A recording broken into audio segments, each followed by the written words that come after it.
Most blockchains use a shared state, one giant memory every smart contract fights over. Kaspa is exploring a different approach, local state. Imagine a single Google Doc, millions of people editing the same document at the same time.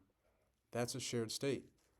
Even if users are doing unrelated things, they're still touching the same contract, competing for execution and blocking parallelism. For example, Naka calls a contract, Shai calls the same contract, and Mark does too. The network has to decide who goes first, second, and third. Kaspa's local state approach is different. Instead of everyone editing the same document, millions of independent copies are created, each user editing their own. The logic can be shared, but the state stays isolated. Silverscript is laying the groundwork for this. It's Kaspa's first high-level smart contract language, enabling DeFi, vaults, and native asset management directly on Layer 1. It allows developers to write programmable logic with loops, arrays, and functions, making covenant-based local state systems easier to build, and it's currently on testnet 12. Covenants++ are also live on testnet, bringing programmable spending conditions. For example, time locking coins for 24, 48, or 72 hours, meaning they can't be moved until a set time has passed, or restricting movement to a specific address or addresses.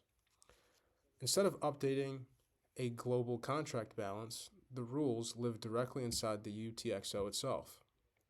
And while this local state foundation is being built, the base layer keeps getting faster.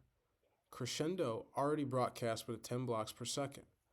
The upcoming Dagnite hard fork is targeting roughly 25 to 40 blocks per second, potentially aligning with vProg's V2 around late 2026, and that was shared from Hashtag in his recent Medium post.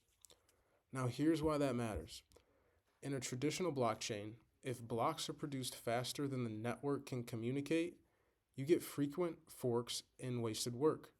You're basically increasing the chance that miners are working on different versions of the chain at the same time, which creates instability. But in Kaspa's block DAG, multiple blocks can exist simultaneously and merge into consensus. So moving from 10 to potentially 25 to 40 blocks per second isn't just faster. It increases parallel block production itself.